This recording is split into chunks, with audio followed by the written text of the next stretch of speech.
ಆಗಲಿ. ಎಲ್ರಿಗೂ ನಮಸ್ಕಾರ. ಪ್ರತಿ ವಾರದ ನನ್ನ ಅವಧಿ ಸತ್ಸಂಗ ಶುಕ್ರವಾರ ದಿವಸ ಇದೊಂದು ರೀತಿಯ ಶುಭ ಶುಕ್ರವಾರ. ನನಗೆ ಪೂಜ್ಯ ಗುರುಗಳು ನನಗೆ ಅಂತ ಅವಕಾಶ ಒದಗಿಸ್ಕೊಟ್ಟಿದ್ದಾರೆ.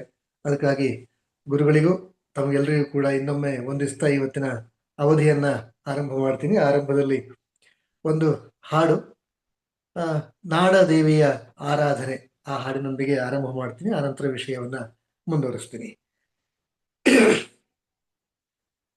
ನಾಡದೇವಿಯ ಆರಾಧನೆ ಸುತಕೋಟಿ ಧನ್ಯತೆಯಭಿನಂದನೆ. ನಾಡದೇವಿಯ ಆರಾಧನೆ ಸುತಕೋಟಿ ಧನ್ಯತೆಯಭಿನಂದನೆ. ಮಾನಸ ಸರಸಿನ ಭಾವಕಮಲ, ಮಾನಸ ಸರಸಿನ ಭಾವಕಮಲ, ಅರಳಿ ತಳೆದ ಪರಿಕಲ್ಪನೆ. ನಾಡದೇವಿಯ ಆರಾಧನೆ ಸುತಕೋಟಿ ಧನ್ಯತೆಯಭಿನಂದನೆ.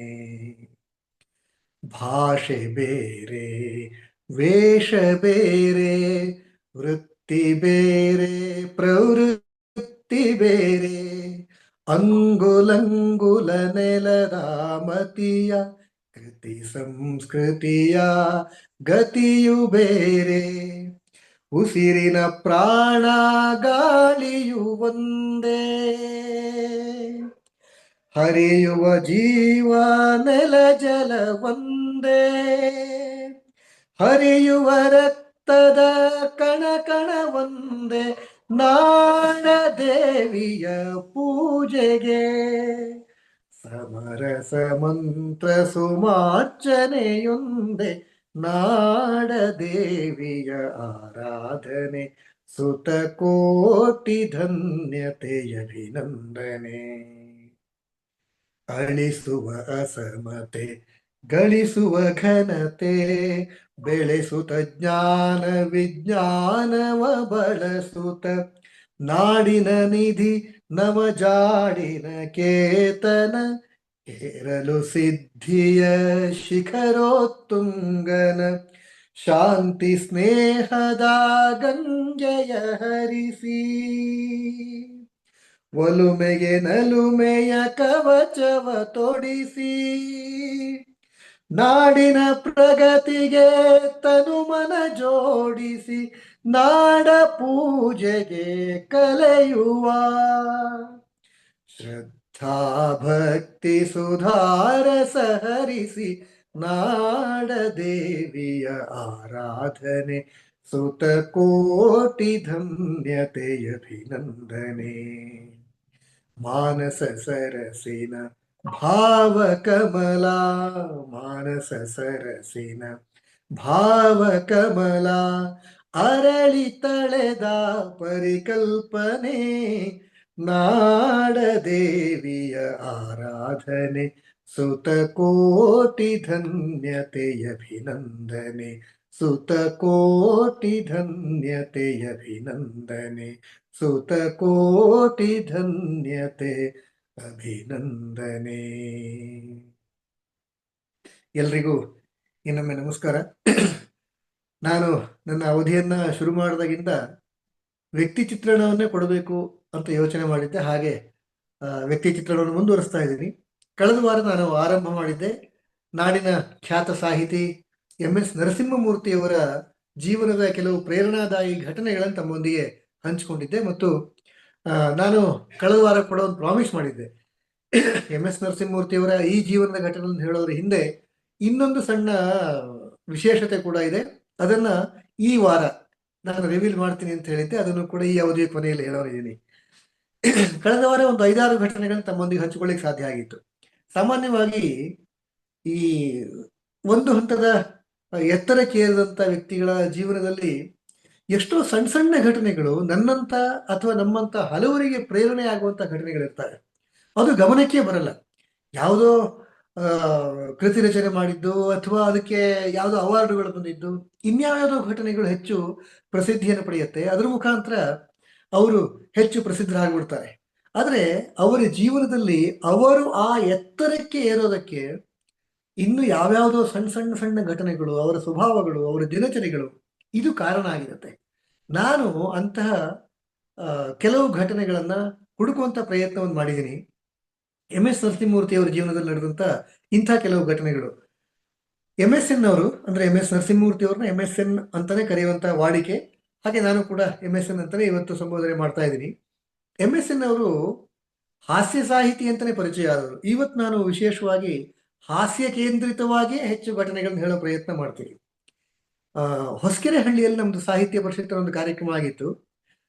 ಅಲ್ಲಿಗೆ ಅವ್ರನ್ನ ಅತಿಥಿಯಾಗಿ ಕರೆದಿದ್ವಿ. ಅವ್ರು ಬಂದಿದ್ರು. ಆ ಸಮಯದಲ್ಲಿ ಪ್ರಶ್ನೋತ್ತರ ಅವರ ಉಪನ್ಯಾಸ ಆಯಿತು. ಆ ನಂತರ ಹಾಸ್ಯ ಭಾಷಣ ಎಲ್ಲ ಆದ ನಂತರ ಪ್ರಶ್ನೋತ್ತರ ನಡೀತಾ ಇತ್ತು.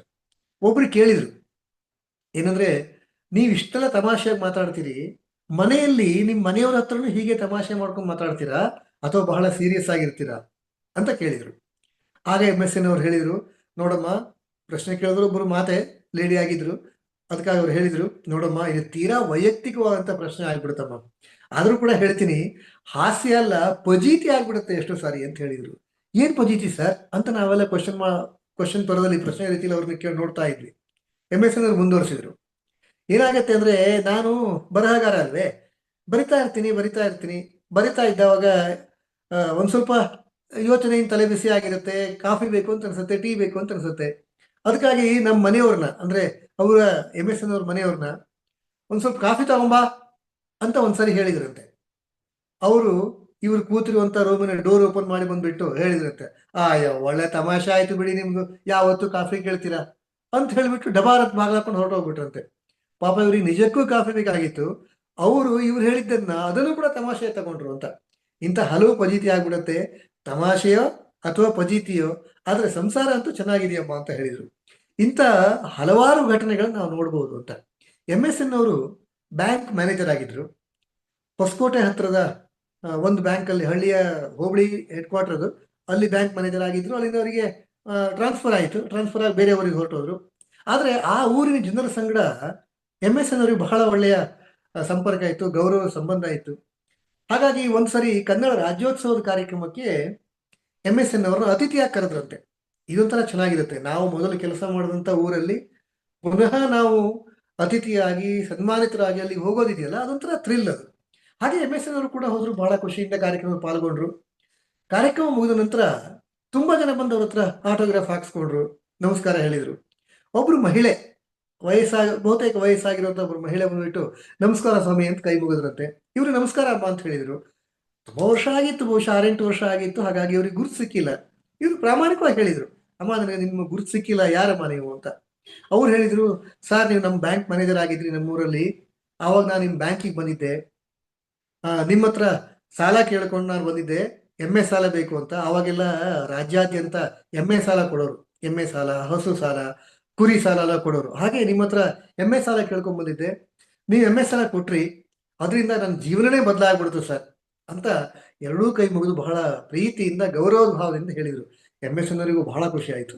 ನೋಡ್ರಿ, ನಾನು ಮ್ಯಾನೇಜರ್ ಆಗಿದ್ದ ಅವಾಗ ಕೊಟ್ಟು ಮಾಡಿರುವಂತ ನನ್ನ ಕರ್ತವ್ಯ ಅದ್ರೊಬ್ಬ ಬದುಕನ್ನೇ ಬದಲಾಯಿಸ್ಬಿಡ್ತಲ್ಲ, ಅವರಿಗೂ ಇನ್ನೂ ಆ ಕೃತಜ್ಞತಾ ಭಾವ ಇದೆ. ತುಂಬಾ ಖುಷಿಯಿಂದ, ತುಂಬಾ ಸಂತೋಷ ಅಮ್ಮ ಅಂತ ಇವ್ರು ತಲೆದೂಗಿ ಅವರಿಗೆ ಮಾತಾಡ್ತಾ ಇದ್ರು. ಆ ಲೇಡಿ ಮುಂದುವರಿಸಿದ್ರು, ಅವ್ರ ಮಾತು ನಿಲ್ಲಿಸಿಲ್ಲ. ಏನಂದ್ರೆ, ನಿಮ್ಮಿಂದ ತುಂಬಾ ಉಪಕಾರ ಆಯ್ತು. ಒಂದ್ ಎಮ್ಮೆ ತಗೊಂಡಿದ್ದೆ, ಆನಂತರ ಸಾಲ ರಿಕವರಿ ಮಾಡಿಬಿಟ್ಟು ವಾಪಸ್ ಕಟ್ಬಿಟ್ಟು ಇನ್ನೊಂದು ಎಮ್ಮೆ ತಗೊಂಡೆ ಅಂತ ಹೇಳಿದ್ರು. ಹೌದಾ, ಬಹಳ ಸಂತೋಷ. ಈಗ ಹೇಗಿದೆಯಮ್ಮ, ನಿಮ್ಮ ಜೀವನ ಹೇಗಿದೆ, ಆ ಎಮ್ಮೆಗಳೆಲ್ಲ ಹೇಗಿದಾವೆ ಅಂತ ಎಂ ಎಸ್ ಎನ್ ಅವರು ಬಹಳ ಖುಷಿಯಿಂದ ಕೇಳಿದ್ರು. ಆ ಲೇಡಿ ಮಹಿಳೆ ಅವ್ರು ಹೇಳಿದ್ರಂತೆ, ಸ್ವಾಮಿ, ಎಮ್ಮೆಗಳು 2-3 ಬಹಳ ಚೆನ್ನಾಗಿದ್ದಾವೆ, ಆದ್ರೆ ನನಗೆ ಏನ್ ಖುಷಿ ಗೊತ್ತಾ ಸರ್, ನಿಮ್ಮನ್ನು ಮರಿಲಿಕ್ಕೆ ಸಾಧ್ಯ ಇಲ್ಲ ಸರ್ ನನಗೆ. ಆ ಎಮ್ಮೆಯ ಮುಖ ನೋಡಿದಾಗೆಲ್ಲ ನಿಮ್ದೇ ನೆನಪಾಗತ್ತೆ ನನಗೆ ಅಂತ ಹೇಳಿದ್ರಂತೆ. ಆಗ ಎಂ ಎಸ್ ಎನ್ ಅವರಿಗೆ ಒಂದ್ಸರಿ ಶಾಕು. ಯಾಕೆಂದ್ರೆ ಎಮ್ಮೆ ಮುಖ ನೋಡಿದಾಗ ನನ್ನ ನೆನಪಾಗತ್ತಾ, ಅಂದ್ರೆ ನನ್ನ ಮುಖ ಏನಾದ್ರೂ ಅಂತ ಇವ್ರು ಅನ್ಕೊಂಡ್ರಂತೆ. ಹೀಗೆ ಪಾಪ ಬಹಳ ಸರಳವಾಗಿ ಹೇಳಿದಂಥದ್ದು ಕೂಡ ಇವರಿಗೆ ಫಜೀತಿಗೆ ಬಂದಿರುವಂತ ತುಂಬಾ ಉದಾಹರಣೆಗಳಿದಾವೆ ಅಂತ ಎಂ ಎಸ್ ಎನ್ ಅವರು ಅವರ ಅನುಭವವನ್ನು ಹಂಚ್ಕೊಳ್ಳೋರು. ಒಂದ್ಸಾರಿ ದೊಡ್ಡಬಳ್ಳಾಪುರ ತಾಲೂಕಲ್ಲಿ ಒಂದು ಕಾರ್ಯಕ್ರಮ, ಹೀಗೆ ರಾಜ್ಯೋತ್ಸವ ಕಾರ್ಯಕ್ರಮ, ಹಾಸ್ಯ ಭಾಷಣ. ಇವರು ಬ್ಯಾಂಕ್ ಮ್ಯಾನೇಜರು, ಇವರಿಗೆ ಬರ್ಲಿಕ್ಕೆ ಹೇಳಿದ್ರು. ಆ, ಇವರಿಗೂ ಖುಷಿ, ಕರೆದಾಗ ಹೋಗ್ಬೇಕಲ್ಲ, ಸರಿ ಅಂತ ಇವರು ಒಪ್ಕೊಂಡ್ರು ಬರ್ತೀವಿ ಅಂತ. ಸಾಮಾನ್ಯವಾಗಿ ಅತಿಥಿಗಳನ್ನ ಕರೆದಾಗ ಅವರಿಗೊಂದು ಬಂದು ಹೋಗೋದಕ್ಕೆ ಒಂದು ವಾಹನದ ವ್ಯವಸ್ಥೆ ಮಾಡಿರ್ತೀವಿ, ಇದು ಸಾಮಾನ್ಯವಾಗಿ ಮಾಡ್ತಾರೆ. ಆ, ಇವ್ರಿಗೆ ಕಾರ್ಯಕ್ರಮದ ದಿನದ ಹಿಂದಿನ ದಿವಸ ಒಂದು ಕಾಲ್ ಬಂತು, ಕರೆ ಬಂತು. ಸಂಘಟಕರು ಆ ಕಡೆಯಿಂದ ಕಾಲ್ ಮಾಡಿ ಹೇಳಿದ್ರಂತೆ, ಸರ್ ನಾವು ಬಹಳ ಕಷ್ಟದಲ್ಲಿದ್ದೀವಿ, ನಾವೇನು ತುಂಬಾ ದೊಡ್ಡ ಶ್ರೀಮಂತ ಕಾರ್ಯಕ್ರಮ ಅಲ್ಲ, ಸಣ್ಣ ಕಾರ್ಯಕ್ರಮ, ಆದ್ರೆ ತುಂಬಾ ಶ್ರದ್ಧೆಯಿಂದ ತುಂಬಾ ಚೆನ್ನಾಗಿ ಮಾಡ್ತೀವಿ ಸರ್, ನೀವು ದಯವಿಟ್ಟು ಕಾರ್ಯಕ್ರಮಕ್ಕೆ ಬರಬೇಕು, ಒಂದು ಹೆಲ್ಪ್ ಆಗ್ಬೇಕು ಸರ್. ಏನು ಹೇಳಪ್ಪ ಅಂತಂದ್ರು ಇವರು. ಸರ್ ನಿಮ್ಗೆ ವಾಹನ ಕಳಿಸ್ಕೊಡ್ಬೇಕು ಅಂತ ಅನ್ಕೊಂಡಿದ್ವಿ, ಅದ್ಯಾಕೋ ಸಾಧ್ಯ ಆಗ್ತಾ ಇಲ್ಲ ನಮಗೆ. ನೀವು ದೊಡ್ಡಬಳ್ಳಾಪುರ ಬಸ್ ಹತ್ತು ಬಿಟ್ಟು ಬನ್ನಿ, ಬಂದ್ಬಿಟ್ಟು ಅಲ್ಲಿ ಬಂಟಳ್ಳಿ ಕ್ರಾಸ್ ಅಂತ ಸಿಗತ್ತೆ ಸರ್, ಆ ಬಂಟಳ್ಳಿ ಕ್ರಾಸ್ ಹತ್ರ ಇಳ್ಕೊಳ್ಳಿ ಸರ್, ಅಲ್ಲಿಂದ ನಿಮ್ಮನ್ನು ಕರ್ಕೊಂಡು ಹೋಗ್ತೀವಿ ಸರ್. ಸರಿ ಒಪ್ಕೊಂಡ್ಬಿಟ್ಟಿದ್ದಾರೆ, ಇಲ್ಲ ಅಂತ ಹೇಳಲಿಕ್ಕೆ ಆಗಲ್ಲ. ಸರಿ, ಒಂದು ಅರ್ಧ ಗಂಟೆ ಮೊದಲೇ ಬ್ಯಾಂಕಿಂದ ಹೊರಟರು, ಬಸ್ ಹತ್ಬಿಟ್ಟು ದೊಡ್ಡಬಳ್ಳಾಪುರ ಬಸ್ ಹತ್ತಿದ್ರು. ಬಂಟಳ್ಳಿ ಕ್ರಾಸಲ್ಲಿ ಟಿಕೆಟ್ ತಗೊಂಡು ಅಲ್ಲಿ ಕಂಡಕ್ಟ್ರಿಗೆ ಹೇಳಿಬಿಟ್ಟು ಬಂಟಳ್ಳಿ ಕ್ರಾಸಲ್ಲಿ ಇಳಿದ್ರು. ಇವ್ರು ಇಳಿದ ನಂತರ ಬಸ್ಸು ಹೊರಟೋಯ್ತು. ಅಲ್ಲಿ ಯಾರೂ ಇಲ್ಲ. ಇವ್ರು ಹೇಳಿದ್ರು ಇಷ್ಟು ಗಂಟೆಗೆ ಬರ್ತೀನಿ ಅಂತ, ಅಲ್ಲಿ ನೋಡಿದ್ರು ಯಾರೂ ಇಲ್ಲ. ಬಸ್ಸು ಹೊರಟೋಯ್ತು. ಆ, ಏನಪ್ಪ ಕತೆ ಈಗ ಅಂತ ಅನ್ಕೊಂಡು, ಏನು ವಾಪಸ್ ಹೋಗೋದು ಅಥವಾ ಸುತ್ತಮುತ್ತಲು ಹೊಲ ಇದೆ ಅಷ್ಟೇ, ಏನು ಯಾರು ಜನನೇ ಇಲ್ಲ ಅಂದ್ರೆ ಏನ್ ಮಾಡ್ಲಿಕ್ಕೆ ಆಗತ್ತೆ ಅಂತ ಯೋಚನೆ ಮಾಡ್ತಾ ಇದ್ರು. ಅಷ್ಟೊತ್ತಿಗೆ ಒಬ್ಬ ವ್ಯಕ್ತಿ ಓಡೋಡಿ ಬಂದ್ರು, ಪಟಾಪಟಿ ಚಡ್ಡಿ ಹಾಕೊಂಡು ಓಡಿ ಬಂದ್ರು. ನಮಸ್ಕಾರ ಸ್ವಾಮಿ, ನರಸಿಂಹಮೂರ್ತಿಗಳು ಅಂದ್ರೆ ನೀವೇನಾ? ಹೌದಪ್ಪ, ನಾನೇ ನರಸಿಂಹಮೂರ್ತಿ. ಇವ್ರು ಹೇಳಿದ್ರು, ಹೌದು ಸರ್, ನೀವು ನಮ್ಮೂರಿನ ಕಾರ್ಯಕ್ರಮಕ್ಕೆ ಬರ್ತಾ ಇದ್ರಿ, ನಮ್ಮೂರಿನ ಇಂಥವ್ರು ನಿಮ್ಮನ್ನು ಕರ್ಕೊಂಡ್ ಬರ್ಲಿಕ್ಕೆ ಹೇಳಿದ್ದಾರೆ, ದಯವಿಟ್ಟು ಬನ್ನಿ ಸರ್, ನಾನೇ ನಿಮ್ಮನ್ನು ಕರ್ಕೊಂಡು ಹೋಗ್ತಾ ಇದ್ದೀನಿ, ದಯವಿಟ್ಟು ಬನ್ನಿ ಸರ್. ಆಯ್ತು ಅಂತಂದ್ರು, ಕರ್ಕೊಂಡು ಹೋಗ್ಲಿಕ್ಕೆ ಬಂದ್ರಲ್ಲ, ಅಟ್ಲೀಸ್ಟ್ ಬಂದ್ರು, ಹೋಗ್ಬೋದು ಇವಾಗ ಅಂತ ಅನ್ಕೊಂಡು ಬಹಳ ಖುಷಿಯಿಂದ ಆಯ್ತಪ್ಪ ಹೋಗೋಣ ಹೋಗೋಣ ಅಂದ್ರು.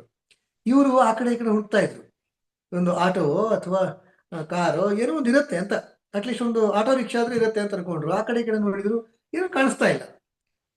ಬದಲಾಗ ಆ ಮನುಷ್ಯ ಕೇಳಿದ್ರು, ಸ್ವಾಮಿ ನಿಮ್ದು ಊಟ ಎಲ್ಲ ಆಯ್ತಾ? ಊಟ ಆಯ್ತಪ್ಪ, ಊಟ ಆಯ್ತು, ಪರವಾಗಿಲ್ಲ. ಸ್ವಾಮಿ ನಿಮ್ಗೆ ಹಿಂದೆ ಕೂತ್ಕೊಂಡು ರೂಢಿನೋ ಮುಂದೆ ಕೂತ್ಕೊಂಡು ರೂಢಿನೋ ಅಂತ ಕೇಳಿದ್ರಂತೆ. ಅರೆ, ಕರ್ಕೊಂಡು ಹೋಗ್ಲಿಕ್ಕೆ ಬಂದವರು ಹಿಂದೆ ಕೂತ್ಕೊಂಡು ರೂಢಿನೋ ಮುಂದೆ ಏನ್ ಅರ್ಥ? ಇವ್ರಿಗೆ ಅರ್ಥ ಆಗಿಲ್ಲ. ಬಹುಶಃ ಕಾರಲ್ಲಿ ಫ್ರಂಟ್ ಸೀಟೋ ಬ್ಯಾಕ್ ಸೀಟೋ ಅಂತ ಕೇಳ್ತಿದಾರೇನೋ ಅಂತ ಇವ್ರು ಅನ್ಕೊಂಡ್ರು.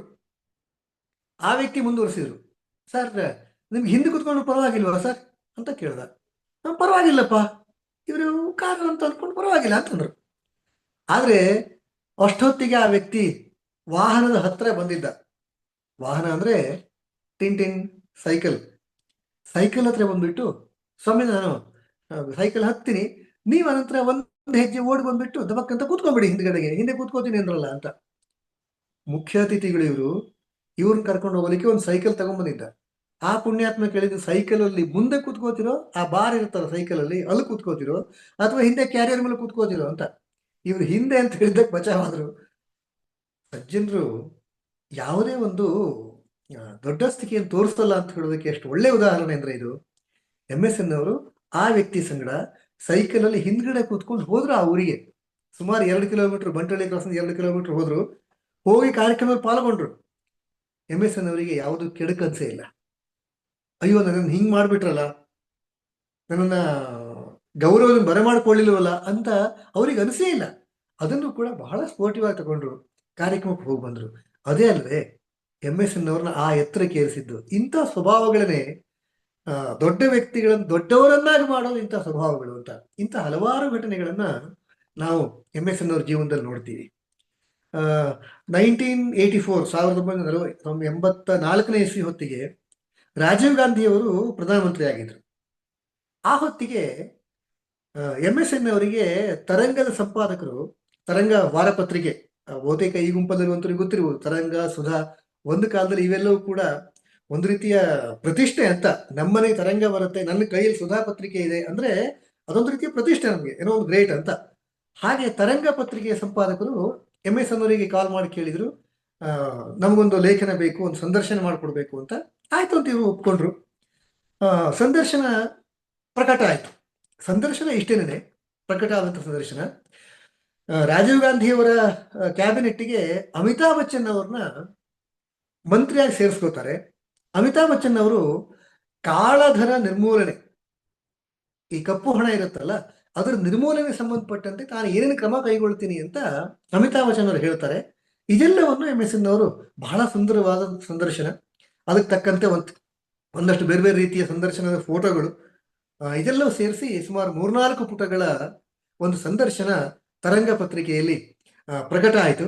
ಅದನ್ನು ನೋಡಿಕೊಂಡು ತರಂಗ ಅದನ್ನು ಓದಿದ ನಂತರ ಓದುಗರ ಕಡೆಯಿಂದ ತರಂಗದ ಸಂಪಾದಕರಿಗೆ MSN ಅವರಿಗೆ ನೂರಾರು ಪತ್ರಗಳು, ನೂರಾರು ಕರೆಗಳು.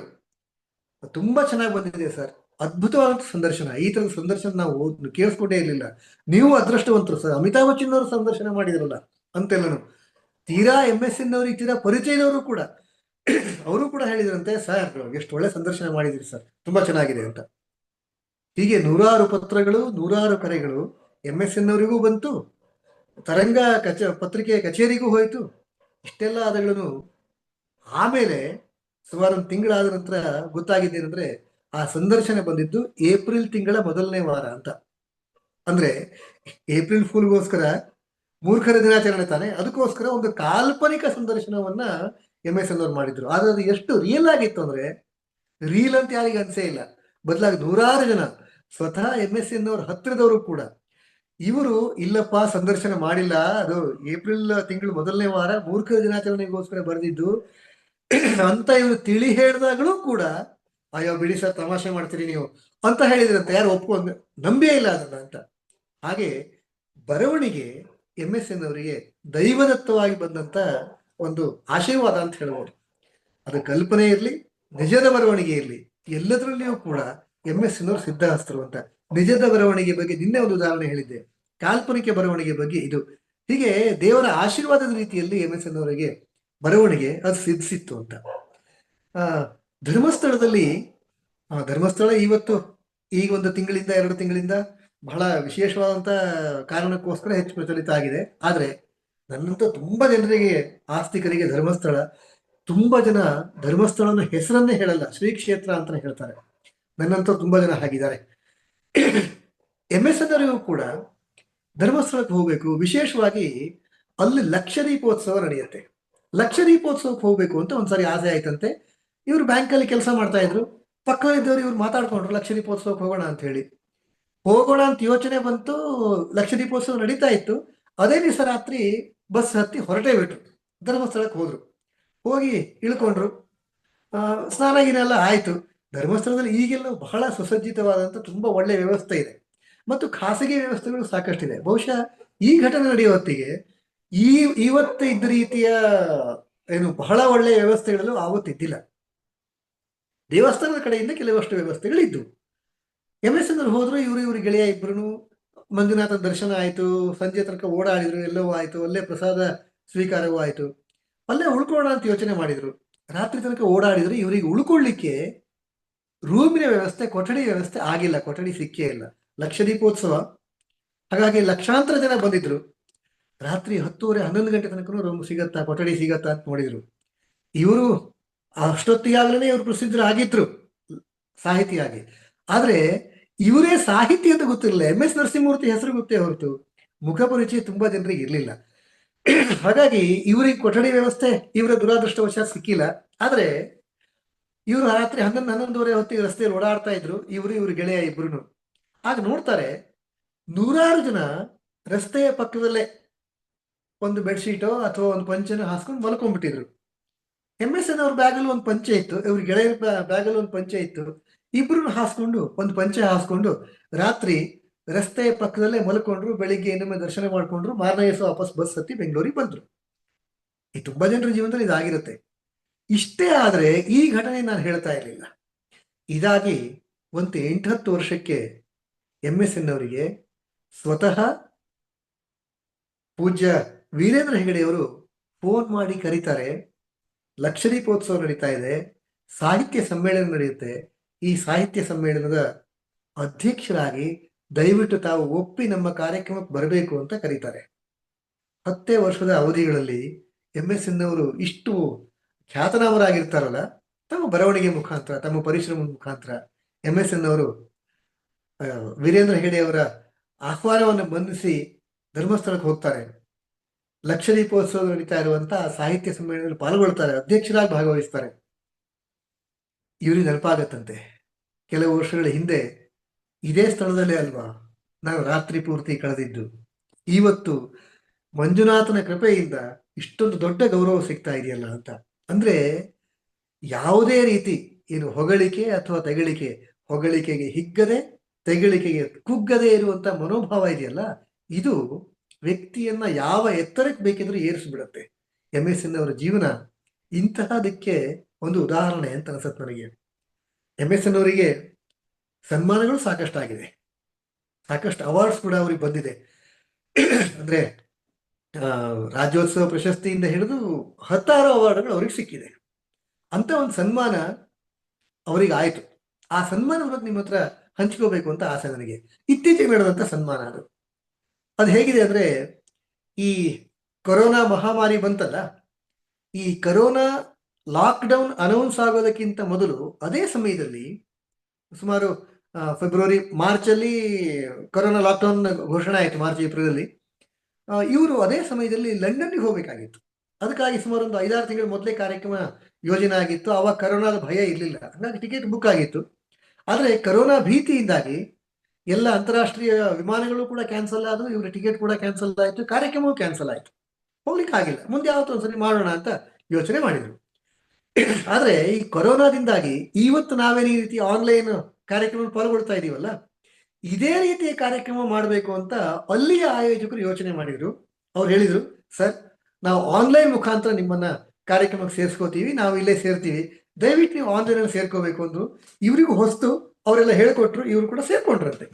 ಆನ್ಲೈನ್ ಕಾರ್ಯಕ್ರಮದಲ್ಲಿ ಶುರು ಮಾಡೋಣ ಅಂತ ಇವ್ರದ್ದು ಸುಮಾರು 1 ಗಂಟೆಗಳ ಕಾಲ ಹಾಸ್ಯ ಉಪನ್ಯಾಸ, ಹಾಸ್ಯ ಕಾರ್ಯಕ್ರಮ ಆಯಿತು. ಬಹಳ ಖುಷಿಯಿಂದ ಎಲ್ಲರೂ ಚಪ್ಪಾಳೆ ತಟ್ಟಿದ್ರು. ಚಪ್ಪಾಳೆ ತಟ್ಟಿ ಕೇಳಿಸಿಲ್ಲ, ಬರೀ ಸಂಜ್ಞೆ ಮಾತ್ರ ಕೇಳಿಸ್ತಾ ಇತ್ತು. ಸದ್ದಿಲ್ಲದೆ ಚಪ್ಪಾಳೆ ತಟ್ಟಿದ್ದನ್ನು ಇವರು ನೋಡ್ತಾ ಇದ್ರು ಕೆಲವು ಸರಿ. ಇದೆಲ್ಲವೂ ಆಯ್ತು. ಆನಂತರ ಕಾರ್ಯಕ್ರಮದ ಆಯೋಜಕರು ಹೇಳಿದ್ರಂತೆ, ಸರ್ ಇವತ್ತಿನ ಕಾರ್ಯಕ್ರಮದಲ್ಲಿ ಸುಮಾರು 300 ಜನ ಪಾಲ್ಗೊಂಡಿದ್ರು ಸರ್, ಇಂತಿಂತ ಸ್ಥಳದಿಂದ ಪಾಲ್ಗೊಂಡಿದ್ರು.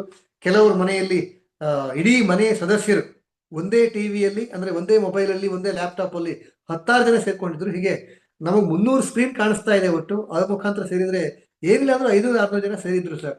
ಪ್ರತ್ಯಕ್ಷವಾಗಿ ನೀವೇ ಬಂದ್ರೆ ಇಷ್ಟು ದೊಡ್ಡ ಸಂಖ್ಯೆಯಲ್ಲಿ ನಾವು ಸೇರ್ಲಿಕ್ಕೆ ಆಗ್ತಾ ಇಲ್ಲ ಅಂತೆಲ್ಲವನು ಇವ್ರ ಹತ್ರ ಹಾಡಿ ಹೊಗಳಿದ್ರು. ಅದ್ಭುತವಾಗಿ ಮಾತಾಡಿದ್ರಿ ಅಂತಂದ್ರು. ಕಾರ್ಯಕ್ರಮ ನಿರೂಪಣೆ ಮಾಡ್ತಾ ಇದ್ದಂಥವ್ರು ಅವರು ಮೈಕ್ ಅಂದ್ರೆ ಸ್ಕ್ರೀನ್ ಎದುರಿಗೆ ಬಂದ್ರು. ಸ್ಕ್ರೀನ್ ಬಂದ್ಬಿಟ್ಟು ಹೇಳಿದ್ರಂತೆ, ಈಗ ಇಷ್ಟು ಹೊತ್ತು ನಮ್ಮ ಸಂಗಡ ಹಾಸ್ಯ ಭಾಷಣ ಮಾಡುವಂತ, ನಮ್ಮನ್ನು ರಂಜಿಸಿದಂತ ಶ್ರೀಯುತ MS ನರಸಿಂಹಮೂರ್ತಿ ಅವರಿಗೆ ಈಗ ನಾವು ಸನ್ಮಾನ ಕಾರ್ಯಕ್ರಮ ಇಟ್ಕೊಂಡಿದ್ದೀವಿ ಅಂತ ಹೇಳಿದ್ರಂತೆ. MS ಅಂದ್ರೆ ಆಶ್ಚರ್ಯ ಆಗೋಯ್ತು. ಅರೆ, ನಾನಿರೋದು ಮಲ್ಲೇಶ್ವರಂನಲ್ಲಿ, ಕಾರ್ಯಕ್ರಮ ನಡೀತಾ ಇರೋದು ಆನ್ಲೈನ್ ಮುಖಾಂತರ, ಇರುವಂತವರೆಲ್ಲರೂ ಕೂಡ ಲಂಡನ್ ಅಲ್ಲಿ ಇದ್ದಾರೆ, ನನಗೆ ಹೇಗೆ ಸನ್ಮಾನ ಮಾಡ್ತಾರೆ ಅಂತ. ಯಾವಾಗ ಕಾರ್ಯಕ್ರಮ ನಿರೂಪಣೆ ಮಾಡ್ತಾ ಇರುವಂತವ್ರು ಸನ್ಮಾನ ಕಾರ್ಯಕ್ರಮ ಅಂದ್ರು, ಆ ಸ್ಕ್ರೀನ್ ಎದುರಿಗೆ ಯಾರೋ ಒಬ್ರು ಬಂದ್ಬಿಟ್ಟು MSN ಅವ್ರದ್ದು ಒಂದು ಭಾವಚಿತ್ರ, ಒಂದು ಫೋಟೋ ತಂದು ಎದುರಿಗೆ ಇಟ್ಟೇ ಬಿಟ್ರಂತೆ. ಇವ್ರಿಗೆ ಆಶ್ಚರ್ಯ ಆಗ್ಬಿಡ್ತಾರೆ, ಇದೇನಿದು, ನನ್ನ ಎದುರಿಗೆ ಒಂದು ಫೋಟೋ ಕೂಡ ಬಂದ್ಬಿಡ್ತಲ್ಲ ಅಂತ. ಸರಿ, ಫೋಟೋ ಬಂದ ತಕ್ಷಣನೇ ಅವ್ರು ಹೇಳಿದ್ರಂತೆ, ಈಗ MSN ಅವರಿಗೆ ನಮ್ಮ ಸಂಘಟನೆಯ ಪ್ರಮುಖರಾದಂತ ಇಂಥವ್ರು ಬಂದ್ಬಿಟ್ಟು ಅವರಿಗೆ ಮೈಸೂರು ಪೇಟ ತೊಡಿಸಿ ಸನ್ಮಾನಿಸ್ತಾರೆ ಅಂತ. ಇವ್ರಿಗೆ ಆಶ್ಚರ್ಯ ಆಯ್ತಾರೆ, ಮೈಸೂರು ಪೇಟ ಹೆಂಗ್ರಿ ತೊಡಸ್ತಾರೆ ಇವಾಗ? ಅಗೇನ್ ಇವ್ರ ಮನಸ್ಸಲ್ಲಿ ಬಂದಿದ್ದು, ನಾನು ಮಲ್ಲೇಶ್ವರಂ, ಅವ್ರಿರೋದು ಲಂಡನ್ ನಲ್ಲಿ, ಇದು ಹೆಂಗ್ ತೊಡಸ್ತಾರೆ ಅಂತ. ಅಷ್ಟೊತ್ತಿಗೆ ಒಬ್ರು ಮಹಾಪುರುಷರು ಬಂದ್ರು, ಮೈಸೂರು ಪೇಟ ಕೈಲಿ ಹಿಡ್ಕೊಂಡ್ ಬಂದ್ರು. MSN ಅವ್ರದ್ದು ಭಾವಚಿತ್ರ ಇತ್ತಲ್ಲ, ಫೋಟೋ ಇತ್ತಲ್ಲ, ಆ ಫೋಟೋದ ಮೇಲೆ ಮೈಸೂರು ಪೇಟ ಇಟ್ರು. ಅವರೇ ಕ್ಲಾಪ್ ಮಾಡ್ಕೊಂಡ್ರು ಹೋ ಅಂತ. MSN ಅವ್ರು ನೋಡ್ತಾನೆ ಇದ್ರು. ಇಷ್ಟಕ್ಕೆ ಮುಗ್ದಿಲ್ಲ. ಆನಂತರ ಅವ್ರು ಹೇಳಿದ್ರು, ಈಗ MSN ಅವರಿಗೆ ಹಾರಾರ್ಪಣೆ ಇರುತ್ತೆ, ನಮ್ಮ ಸಂಘಟನೆಯ ಪ್ರಮುಖರು ಬಂದು ಅವರಿಗೆ ಹಾರವನ್ನು ಅರ್ಪಿಸಬೇಕು ಅಂತ ಹೇಳಿದ್ರಂತೆ. MSN ಅವರಿಗೆ ಮನಸ್ಸಲ್ಲಿ ಡವಡವ ಶುರುವಾಯ್ತು. ಇದು ಏನಪ್ಪಾ ಕತೆ, ನಮಗೆಲ್ರಿಗೂ ಅರ್ಥ ಆಗತ್ತೆ. ಫೋಟೋಕ್ಕೆ ಹಾರ ಹಾಕೋದು ಯಾವಾಗ ಅಂತ ನಮಗೆಲ್ರಿಗೂ ಗೊತ್ತಿದೆ. MSN ಅವರು ಎದುರಿಗೆ ಕೂತ್ಕೊಂಡಿದ್ದಾರೆ, ಆ ಮಹಾಪುರುಷ, ಆ ಸಂಘಟನೆ ಪ್ರಮುಖರು ಬಂದೇ ಬಿಟ್ರು. ಫೋಟೋದ ಮೇಲೆ ಈಗಾಗಲೇ ಮೈಸೂರು ಪೇಟ ಇದೆ. ಫೋಟೋದ ಮೇಲ್ ತುದಿಯಲ್ಲಿ ಎರಡೂ ಕಡೆಗೆ ಮೊಳೆ ಹೊಡೆದಿಟ್ಟಿದ್ರಲ್ಲ, ಆ ಮೊಳೆಗೆ ಸಿಕ್ಕಿಸಿ ಹಾರವನ್ನು ಹಾಕೇ ಬಿಟ್ರು. MSN ಅವರಿಗೆ ಹಾರಾರ್ಪಣೆ ಆಯ್ತು. ಅಂದ್ರೆ MSN ಅವರ ಭಾವಚಿತ್ರಕ್ಕೆ ಹಾರವನ್ನು ಸೇರಿಸ್ಬಿಟ್ರು. ಅವೆಲ್ಲರೂ ಚಪ್ಪಾಳೆ ಹೊಡೆದ್ರು ಹೋ ಅಂತ. MSN ಅವ್ರು ನೋಡ್ತಾ ಕೂತಿದ್ರು. ಇಷ್ಟೆಲ್ಲವನ್ನು ನೋಡಿದಂತ MSN ಅವರು ಆಮೇಲೆ ನಾನು ಸೇರಿದಂತೆ ತುಂಬಾ ಕಡೆ ಈ ಘಟನೆ ಹೇಳಿದ್ದಾರೆ.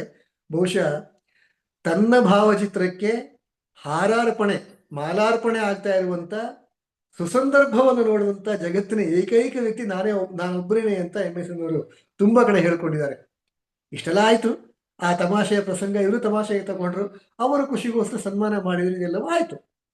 ಆನಂತರ ಎಂ ಎಸ್ ಎನ್ ಅವ್ರನ್ನ ಭೇಟಿ ಮಾಡಬೇಕು ಅಂತ. ಕೊರೋನಾ ಲಾಕ್ಡೌನ್ ಎಲ್ಲ ಮುಗೀತು, ಒಂದು 6-7 ತಿಂಗಳಾದ ನಂತರ ಆ ಸಂಘಟನೆಯ ಪ್ರಮುಖರು ಬೆಂಗಳೂರಿಗೆ ಬಂದರು. ಬಂದವರು ಎಂ ಎಸ್ ಎನ್ ಅವ್ರನ್ನ ಮನೆಯಲ್ಲಿ, ಮಲ್ಲೇಶ್ವರಂನ ಎಂ ಎಸ್ ಎನ್ ಅವ್ರ ಮನೆ ಇರೋದು ಮಲ್ಲೇಶ್ವರಂ ಅಲ್ಲಿ ಬಂದು ಭೇಟಿ ಮಾಡಬೇಕು ಅಂತ ಯೋಚನೆ ಮಾಡಿದ್ರು. ಅಪಾಯಿಂಟ್ಮೆಂಟ್ ತಗೊಂಡ್ರು, ಎಂ ಎಸ್ ಎನ್ ಅವ್ರ ಮನೆಗೆ ಬಂದರು. ಬಂದು ಪುನಃ ಮತ್ತೆ ಶಾಲ್ ಹಾಕಿದ್ರು, ಹಾರ ಹಾಕಿದ್ರು, ಪೇಟ ತೊಡಸಿದ್ರು. ಸಾರಿ, ಅವ್ರ ಖುಷಿಗೋಸ್ಕರ ಅದೆಲ್ಲ ಮಾಡಿದ್ರು. ಎಂ ಎಸ್ ಎನ್ ಅವರು ಬಹಳ ಸೀರಿಯಸ್ ಆಗಿ, ಕೂತ್ಕೊಳ್ಳಿ, ಒಂದು ಸಂಗತಿ ನಿಮ್ಮ ಹತ್ರ ಹೇಳಬೇಕು ಅಂತ ಹೇಳಿದ್ರಂತೆ. ಅವರೆಲ್ಲರೂ ಕೂತ್ಕೊಂಡ್ರು. ಏನ್ ಸರ್ ಅಂತ ಕೇಳಿದ್ರು. ನೀವು ಅವತ್ತು ಆನ್ಲೈನ್ ಅಲ್ಲಿ ಸನ್ಮಾನ ಮಾಡಿದ್ರಲ್ಲ, ಒಂದು ಸಂಗತಿ ಬಿಟ್ಟು ಹೋಗ್ಬಿಟ್ಟಿದೆಯಪ್ಪ ಅಂತ ಬಹಳ ಸೀರಿಯಸ್ ಆಗಿ ಎಂ ಎಸ್ ಎನ್ ಅವ್ರು ಹೇಳಿದ್ರು. ಹೌದಾ, ಏನ್ ಸರ್ ಅಂತ ಸಂಗತಿ ಯಾವ್ದು ಬಿಟ್ಟು ಹೋಗಿದ್ದು? ಪಾಪ ಬಂದಂತವ್ರಿಗೆ ಕಳವಳ, ಏನೋ ನಮ್ಮ ಕಡೆಯಿಂದ ಅಪರಾಧ ಆಗ್ಬಿಡ್ತೇನೋ, ಎಂ ಎಸ್ ಎನ್ ಅಂತ ಹಿರಿಯ ಸಾಹಿತಿ ನಾವು ಅವಮಾನ ಮಾಡ್ಬಿಟ್ವಾ ಅಂತೆಲ್ಲ ಅವರಿಗೆ ಮನಸ್ಸಲ್ಲಿ ಗೊಂದಲ. ಏನಾಯ್ತು ಸರ್, ಏನ್ ತಪ್ಪಾಯ್ತು, ದಯವಿಟ್ಟು ಹೇಳಿ ಸರ್, ನಾವು ತಿದ್ಕೋತೀವಿ ಅಂತ ಹೇಳಿದ್ರು.